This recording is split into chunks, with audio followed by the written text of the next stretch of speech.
విజయనగరం జిల్లా గాజుల రేగాకు చెందిన పి సత్యబాబు గజపతి నగరంలో హార్డ్వేర్ షాప్ నడుపుతూ వ్యాపారంలో అప్పుల పాలు కావడంతోనే దొంగతనాలకు పాల్పడుతున్నట్లు విచారణలో తేలింది.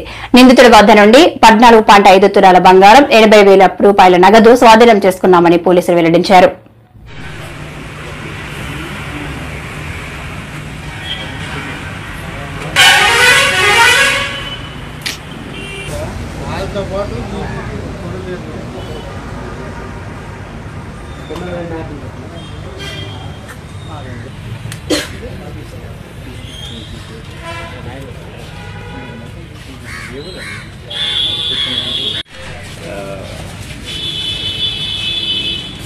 గజపతి నగరం పోలీస్ స్టేషన్ లిమిట్స్లో సార్ ఒక్క నిమిషం సార్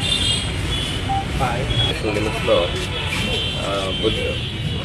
బుద్ధెప్పు తిరుపతిరావు అని చెప్పేసి ఆయన వైశాఖ కమ్యూనిటీ అండి. ఆయనకి సిమెంట్ ఐరన్ షాప్ అది ఉంది మెయిన్ రోడ్లో.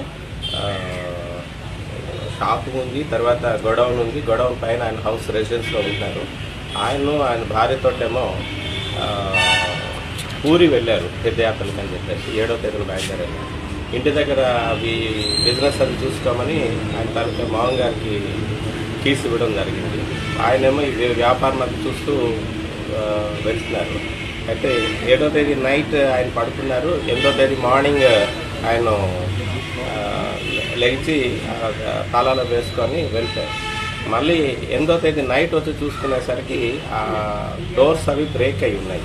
బ్రేక్ అయి ఉండేసరికి ఆయన ఇమీడియట్గా వాళ్ళకి ఇన్ఫామ్ చేశాడు. తిరుపతిరావు గారికి ఇన్ఫామ్ చేశారు. ఇన్ఫామ్ చేస్తే వాళ్ళు మరుసటి రోజు మార్నింగ్ ఇక్కడికి వచ్చారు. వచ్చిన తర్వాత వాళ్ళు చెక్ చేసుకొని వాళ్ళ ఇంట్లో ఒక 12 గాజులండి, తర్వాత ఒక నెక్లెస్ ఒకటి, ఒక ఇయర్స్ దుద్దులు ఒకటి, గోల్డ్ ఇయర్స్ కట్ ఒకటి, రింగ్ ఒకటి, క్యాష్ ఒక ₹1,00,000 క్యాష్ పోయిందని చెప్పేసి వాళ్ళు చెప్పడం జరిగింది. దాని మీద ఇమీడియట్గా ఆ రోజున ఇన్స్పెక్టర్ గారు, నేను, ఎస్ఐ గారు అందరూ కలిసి సీన్ విజిట్ చేయడం జరిగింది. ఫింగర్ ప్రింట్స్ని, ఎక్స్పర్ట్స్ని, క్లూస్ టీమ్ని అందరినీ కూడా తీసుకురావడం జరిగింది. అవన్నీ కూడా వాళ్ళంతా క్లూస్ అవి ఇచ్చేశారు, తీసుకున్నారు. టీమ్ ఫామ్ చేశారు. ఎస్ఐ గారు ఆధ్వర్యంలో ఒక ఏఎస్ఐ గోపి గారు, మన బొండపల్లి ఏఎస్ఐ గారు, తర్వాత మానపురం నుంచి ఒక కానిస్టేబుల్ రాంబాబు, తర్వాత ఇక్కడ స్టేషన్ కానిస్టేబుల్ సత్యనారాయణ, సత్యనారాయణ, తర్వాత మురళి,